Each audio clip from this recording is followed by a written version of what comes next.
The video got paused by accident, I swear.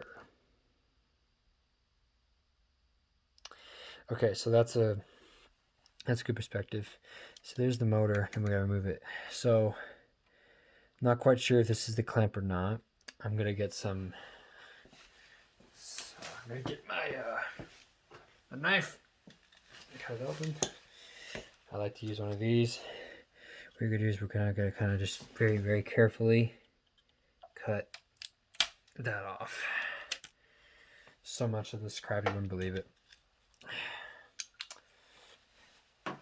All right, so now that that's off, kind of pull that out. So I don't even know what this is connected to. This is my quick shifter. Interesting. Okay, we don't want to mess with that. Kind of move that out of the way for now. Okay, so now that there's nothing visibly in the way, although I think I actually may have identified the cord I need right here. But anyways, so now we're gonna take it off. So typically, everything's typically T20. This may not be T20, but it might be. Yep. I find T20 to be the most common tool I've used. That's why I usually have it in my pile over here. So we're gonna take this off. Again, I'm really finicky about keeping track of every bolt, but nice and long bolts. But so in order to get this off efficiently, naturally, if you're gonna follow my example, I have my tank off. I have a bunch of stuff off right now to make this possible. So obviously this isn't going to be super easy if you don't have your tank off. I think you actually required because it's literally sitting underneath the tank. But the tank itself isn't hard to get off once you get the side fairings off from the sides and you get the seat off. It's pretty easy to, I think it just comes up. So there we go. There's the there's that. So there's the motor. That's what we had to take off. And there's the clip. So now we're just gonna pop this off and be really careful. We do not want to damage this. If we damage this clip, there's essentially no more point to any of this. So it's gonna be kind of hard. I'm gonna try to. It's one of these clips where you gotta push down or push up. Can't remember which way. Let's see. I think it's up. So a lot of times what you can get like a flathead. And you can actually put it in between here and then kind of maneuver it around. See if it helps. This is not, just be really careful. You do not want to break this. If you can avoid it, you want to.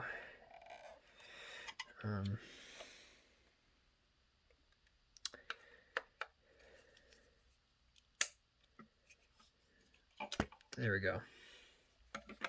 So for me, for this particular model, it was a clip right here, right? That went up and down. So there it is. That's off. This is where the servo buddy plugs into. So now you can take your motor and you can just discard it. So really simple. Like I said, if you have the tank off, it is actually very easy to take this motor off. I don't know if we are supposed to salvage these or not. Sure, nothing's broken. Everything looks good. Not supposed we're supposed to salvage these or not, but you know, is what it is. Now we don't want to mistake this wire for something else. So what I'm actually going to do is I'm going to actually going to put this back on. I'm actually going to leave it on for one reason, because I don't want to mix this up with something else and accidentally like bury it. So we're going to leave this on, but we're just going to have it off. But so that way we know that that's what that's for, and that's when we'll plug it in. But pretty straightforward. The bolts for it are actually really simple. They're just some long bolts. And now let's go move on to the front one and see how that goes. Should be kind of the almost identical kind of process. But yeah, should be good. I don't know. Can't wait for my actual stuff to get here. But anyway, so same process. You're gonna want to get your T20, and so for the 14, it's just right here. So for me, as you can imagine. I'll kind of back up a little bit. So very easy to get to. This is probably the easiest one to get to. And it's kind of the same deal here. You just got 2 bolts. Now keep in mind that the other ones, the ones on the newer and the older bikes, look a lot different from mine. I've noticed mine looks kind of special in the category. Like I actually watched a lot of videos to kind of get some insight, and none of them looked like mine. In fact, all the videos I could find of a servo remover, they looked like actually kind of looked like a motor. It didn't look like this. So what was that? Ooh, that's a nut. What does that do right here? So, kind of give you guys a weird angle here. Let me take this off. I have no idea what this bolt goes to. I don't think it's actually going to anything. Maybe it is. I don't know. So this comes off, you know, pretty straightforward. I didn't actually have to cut any of these off. It's open now, so I can actually just unplug it and plug the new one in.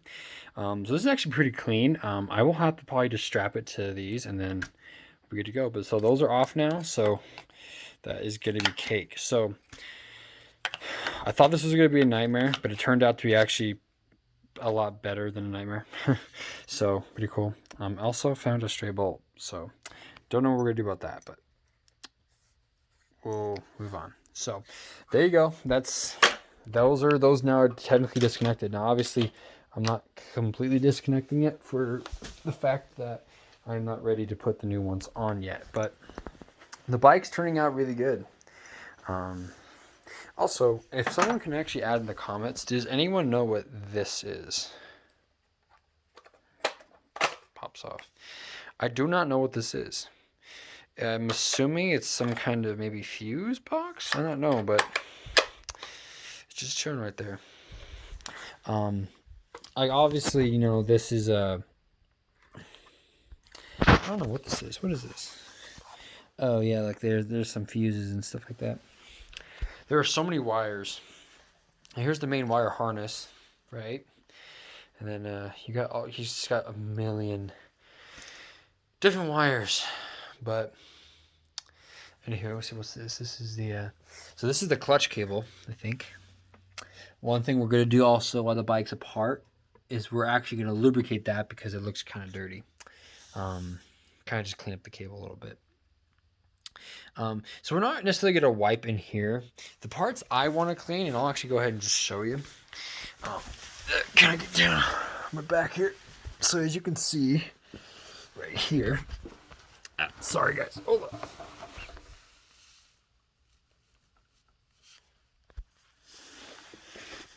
So as you can see, here is my sprocket.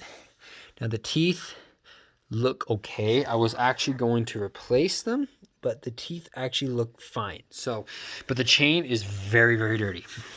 But look around this. See all that gunk? So really the main part I'm gonna be cleaning is the undercarriage right here. And obviously that's not bad, but just kind of from here down, clean all this up and really clean this area up the best I can. And in there, because I just realized there's a ton of gunk in there too now. Obviously, I'll need my rear stand to get my tire off so I can loosen my chain up, possibly even take my chain off slightly to give myself more access, but not take it off, but just slightly take it off. Yeah, the chain looks good too. It doesn't look like there's like too much wear in the chain either. It's just really dirty, and I gotta clean it and I gotta properly lubricate it.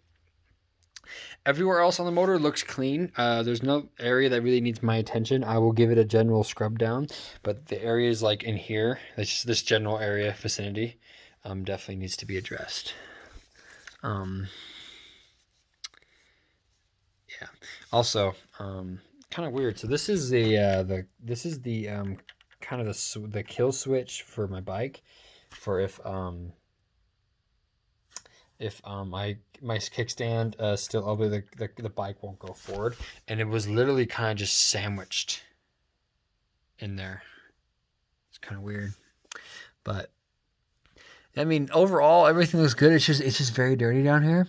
At first, I was scared because I thought maybe for a second there were some oil leaks, but I don't think it's oil leaks. I think it's just, no one's ever really truly cleaned the undercarriage of this. So definitely going to have to do a lot about it. So there's I don't know what that is. I think that's another computer. I'm actually not sure. But, ooh, hey, that looks kind of important. What is that? What mounts there? I don't recall anything being mounted there before. That's interesting. Okay, well, we'll leave that alone. But yeah, so I mean, everything looks good. I'm excited to take these old hoses off and replace them with the Sharco ones that are blue. Can't do that yet, unfortunately. I won't be able to do anything about that until later. You got another hose here. So I'm trying to identify actually all the different hoses. Let's see, what is that? There's a lot of them, believe it or not. There's a bunch of tiny ones too. I'm not replacing all of them per se, but I don't know what that one is. I don't think I'm replacing that one. But so obviously, so this one's being replaced, this one's being replaced, all the way back into here. And then if we go over here, obviously, this one's getting replaced, this is getting replaced. I think, are we gonna mess with this one? I don't think so. Just kind of, no, we won't mess with this tube. I mean, actually, we could, but we're not probably going to. I don't think it comes with that tube, but we know how this with this one. I'm changing my oil cap and getting a case cover for this. Getting a blue cover for that, right? So case cover for this, blue cover for that. On the other side, another blue cover right here. I'm gonna get something to cover this at some point in my clutch case, but not quite sure what yet. I'm also debating replacing this whole mechanism right here too, the whole foot peg system, but don't know if I can do that because I kind of like how this looks. Hell, I might even clean this up and paint it. I have so many ideas to paint.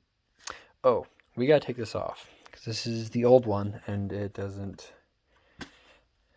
belong on here anymore. Brake pads look okay. They're not super bad. They still have some good juice on them, but that's something that's definitely going to have to come up soon. The radiator looks good. So if you can look down here, you kind of see my radiator. It's not like super bad. Like obviously my fins aren't like crazy bent, but there's a few of them, and overall it's just really dirty. I think I'm gonna get like a toothbrush and scrub it out nice and neat and kind of vertically up and down so I don't bend them, and then I think I'll leave it alone because they're not like crazy bent, so I think I'll just leave the guard do its job and hopefully I won't ever have to come back to this. The other side looks good, the fan looks good, the headers are definitely ready. I am just overall I'm super stoked. Okay, so another thing we gotta do is we gotta pull out the sensors. So last thing for us to do over here is to get the O2 sensors removed and put them back on the bike for the clips. Now we just gotta figure out what the clips are. So I actually buried the clips. So here's this one.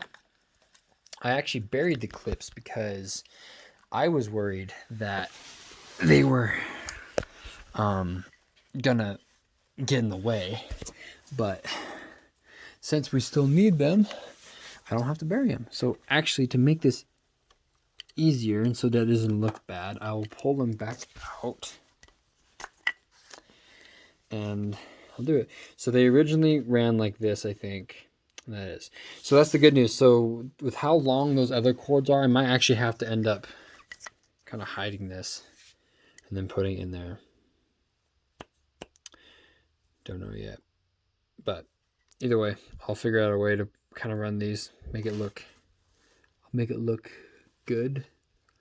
and everything. So that's one of them. So that's this side of the bike. I gotta get the other side. One thing we're gonna also look at while we're doing this. I don't know where did I put it. I got various things all over. So we got there were clips that we took off.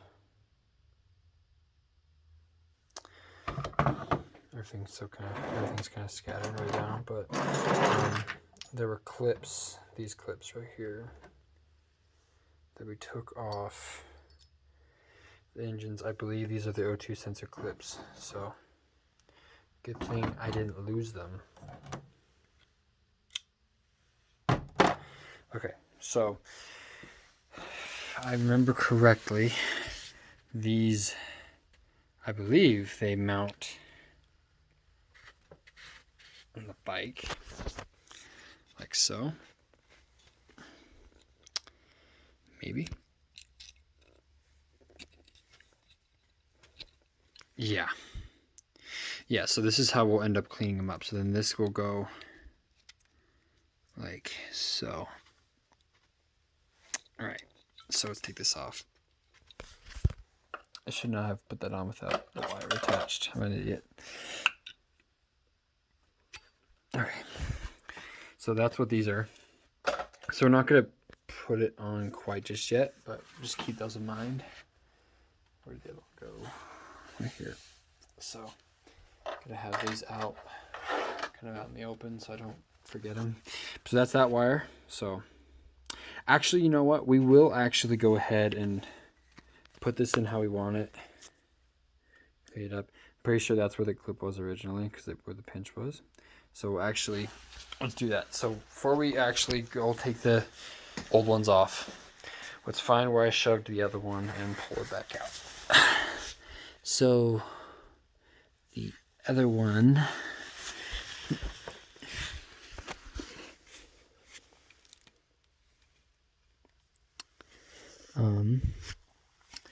this is, of course, if it's still here. I mean, it should be still here. I didn't like discard it. Where is it?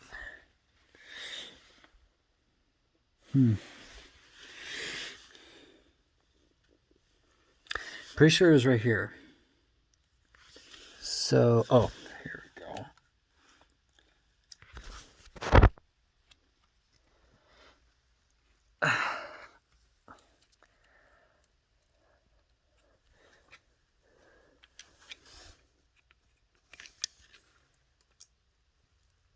Yep. There it is. So there's that. There's the other one. Okay. So that's the easy part. Now, let's get the stock ones off, shall we? Okay, we're gonna set it up. It's actually a really good spot. So here are the exhaust heavy ass ones, right? Heavy ass exhaust system. Absolute pain in the butt. Heavy, but here is the other ones. Now, for this, you were just going to need, I'm pretty sure the only thing you're going to need is a wrench. I'm going to use an adjustable wrench. And I think in theory, it should just pop off. Now, we're going to do these in order though. So obviously, this was faced the other way. So just for labeling purposes, I'm just going to do this the right way. Make sure you don't break the clips. Also, the clips actually have engine mount clips on them, so that's something to keep note of. Okay, so that's how it was on the bike.